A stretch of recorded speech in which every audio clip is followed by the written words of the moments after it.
Hi everyone, welcome back to Coffee, Books, and Rain. I'm Rachel with my coffee, with my books and my reviews, and no rain, but that is okay. I hope to have some later this week. The weather is starting to change. Now, is it really sweatshirt worthy? No. But did I feel kind of chill enough in my apartment that I wanted to wear it? Absolutely. Plus, it's got my killer coffee on it. Killer coffee with my killer coffee. But we are diving into books today, as we do on this channel. And I have been busy, but I have missed a couple of days with getting my episodes out in the month of September. So I do apologize. I am actually recording a bunch of October's books currently. So I should have at least the first week and a half of October pretty well stocked, and then we'll kind of see how things work out, because honestly I probably do have enough content for October, but of course I haven't read it all yet. I've read only a good week and a half's worth so far. But let us dive into the first one, which is actually releasing October 1st of 2025. It's called The Armchair Detectives by Matt Dunn. Now, I picked this up because of course it is considered cozy mystery, and I was like, all right, let's give it a go. It is supposedly and potentially the first of a series, I am assuming. Now, this does not guarantee it, but there are two listings for The Armchair Detective by Matt Dunn. And the one that I clicked just seems to be the one that most people have really reviewed.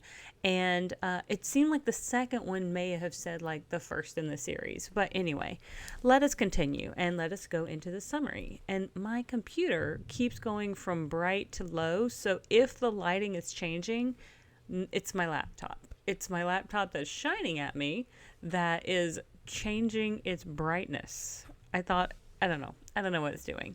But they might be over the hill, but they're far from 6 feet under. And now there's a murder to solve. Meet Martin Maxwell. As a former government operative, at 84 years young, he's always pictured retirement sipping shaken, not stirred martinis on a far-flung island. But in need of some care after a new hip, he finds himself at Twilight Lodge on the decidedly cloudy English coast. From the outside, it's a picture-perfect place to recuperate. But when popular resident Elise dies unexpectedly, Martin suspects foul play. She's the third death in less than 2 weeks and always had a clean bill of health. Armed with a walking stick and his trusty notebook and pen, Martin decides to investigate. While nobody believes him, death is an inevitable part of care home life after all. Martin is convinced something sinister is afoot. With his wheelchair-bound sidekick and former nemesis Albie in tow, they begin questioning the residents. Soon, they learn that there are several suspects in the frame. When they discover Albie's love interest Barbara is next in the killer's sights, Martin knows time is running out. Will Albie's heart be broken forever, or can they battle the effects of old age and each other, outwitting a murderer before it's too late? And then it says it's an absolutely hilarious and heartwarming cozy mystery, perfect for fans of Richard Osman, Robert Thorogood, Jesse Q, Sutanto, and Only Murders in the Building. Again, it does release October 1st of 2025, and it's approximately 340 pages in the Kindle edition. I had the audiobook, which is approximately 11 hours long, and it went very quickly. Now, let me start off by saying the summary paints us a picture. The story that we get on the inside is slightly different. So I'm hoping that what I'm about to tell you all about this book is not considered to be a spoiler. I'm hoping. So I am going to preface and forewarn that if you do intend to read this book, I do apologize if any of my commentary spoils anything for you. I do not plan on spoiling the ending, but I was actually very intrigued by this cozy mystery. It's not out of left field, but it is certainly a unique cozy mystery compared to some that I have read recently.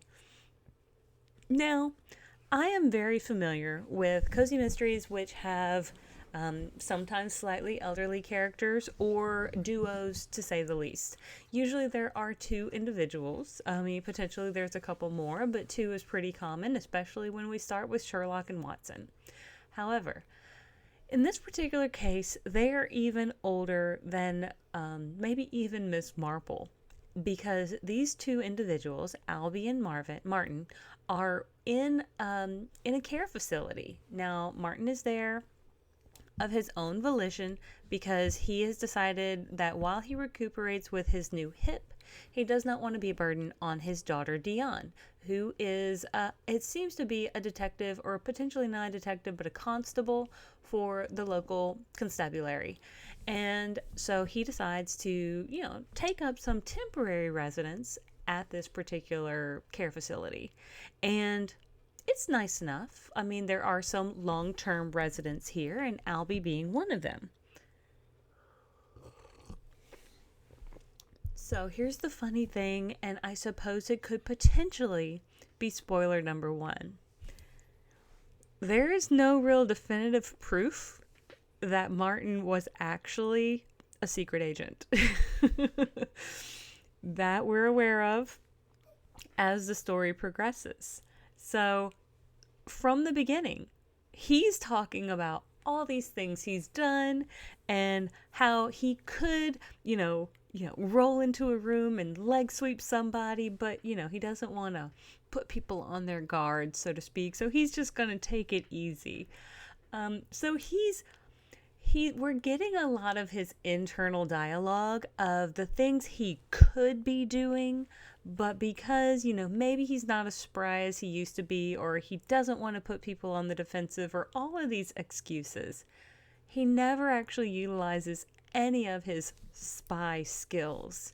Also, it was like even more secret. The company that he worked for was even more secret than MI6. So, more secret than James Bond or what have you. So, completely under the rug. No evidence, right? So, talking to his daughter later in the series, or later in the book, and he finally decides he's going to spill the beans to her. And she's like, Dad, you were a hotel inspector. And he's like, no, look at this. And she's like, that's when you had an aneurysm. That's the surgery from that. And he's like, when did I have an aneurysm? And so there is some question as to whether he has made all of this up or not. There's also question about whether he has some early stages and early signs of dementia, because he does have a fairly frequently occurring sense of forgetfulness. So a couple of those things could potentially have you leaning one way or the other, and really on the fence throughout the entire book about which way do we go with believing Martin or maybe not believing Martin. And so, of course, I'm not going to spoil that for you. I'm just going to let you decide, like, is that an interesting fact or interesting feature of this book? Because I was very intrigued. I kind of wanted to know more, because he really does have a lot of stories. Another part, which potentially could be a spoiler, which I don't think it is because it's slightly mentioned in this particular summary, is about Albie. And so they call him his wheelchair-bound sidekick and former nemesis, Albie. Okay, so in the book, we are led to believe that Albie was once his partner who went rogue. And so, like 50 years ago, when they were in their 30s, supposedly Albie was his partner in this company. Well, Albie has no recollection of this. However, he also has a diagnosis for memory loss. So, again, we're on the fence with trying to figure out if these two individuals are even in their right mind to be able to figure this out. Now, I will go ahead and let you guys know that even though I am very interested in Only Murders in the Building, I have not seen it. Why? I only really have like YouTube, and I don't even have the premium YouTube. I just don't watch TV that much. However, should I ever run across the opportunity to watch that particular show, I know I want to, because I like Martin Short and I like Steve Martin. And so, and plus Selena Gomez is also in it, and I've heard the show is fantastic. So these are things I've heard.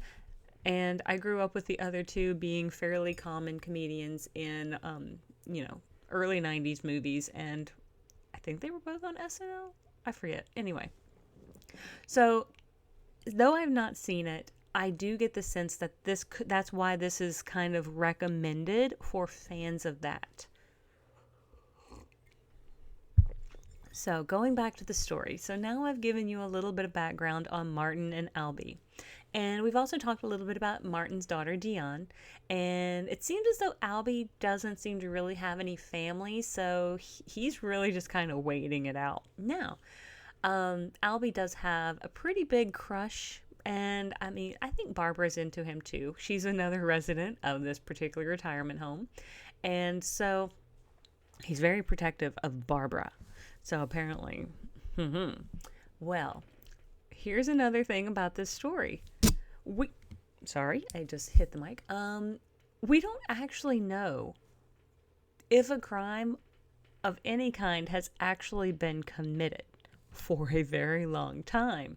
And I'm not even going to divulge like what kind of crime it might be. And if they're on the right track, I'm not even going to like reference that sort of thing. But that's a big point of the book as well, is we are still kind of left wondering, are these guys grasping at straws? Because Albie has been roped into this. Albie does not believe Martin used to be a spy. He does not believe himself to have previously been a spy. He does not care. He seems fairly checked out of life in general. And now Martin has roped him in some sort of harebrained scheme to solve a crime that there's really no evidence to prove that either. So for a good chunk of the book, we are left kind of wondering, like, is there anything to actually solve? But in a good way. I do not want you to like listen to me say this and like, why would I read this if there's no crime? Because the way they go about it is fantastic. I laughed so much and chuckled pretty significantly at a lot of the various scenes. Now, I just recently read a book about a retirement home massacre that was horror thriller. This is not that. This is a cozy murder mystery version of that, where we have a geriatric individual in their approximate 80s who sees crime where other people of potentially younger, potentially sounder mind don't see crime. And so they're having to kind of go it alone because no one believes them. And again, I was intrigued because honestly, I haven't run across this sort of scenario before in this manner. Now, with the Autumn Springs Retirement Home Massacre, that was kind of a one and done. I hope that never happens to Rose again. However, for Albie and Martin, I could potentially see us going further down this little rabbit hole with a couple of books, at least until one of them kind of gets closer to kicking the bucket. I don't know. They seem still pretty spry, even though Martin is wheelchair bound. Not Martin, I'm sorry. Albie's wheelchair bound. But anyway, the book overall is very, very humorous. And at first I didn't realize it was going to be as funny as it was. And when I started listening to it, I was like, oh, okay. But then it got to the points where it's like there's no real evidence he was a spy. There's no real evidence there's a crime. I'm like, what are we doing here? But things just kept snowballing and just being funny. And so I really want to highlight that it is an enjoyable read with very silly, sarcastic characters who I do like. I don't know. It's difficult because like I guess I'm used to a sense of like seriousness when I'm like reading some cozy murder mysteries, and sometimes they're humorous too, but I think it's because those factors of the unknown that made it worthwhile reading and made it different from its counterparts in this particular genre. I I don't think I've picked up many that are like this. Now, I was just trying to see if someone else may have mentioned anything that it may be similar to. No, I mean, just looking at the first review, I'm not seeing anything that anybody says it was similar to. So that's exciting. And okay, well, I just checked a few little reviews to just kind of peruse. But with all of that being said, I would encourage you, if you are looking for a light read, again, not a heavy hitter, not going to like rope you in or be unputdownable or what have you. If you're looking for something light, something funny, something kind of cozy, this could be a good one. I don't think it's really specifically set for fall season, but that is okay too, because I think we can all use a little mystery during the spooky season as we move our way towards October. I do plan to release this right around the 1st, so hoping I can actually make that happen. But with all of that being said, I do want to thank you all so much for tuning in. If you have not liked and subscribed, I hope you'll consider it. But thank you, and I will see you guys on the next page. Have a great one.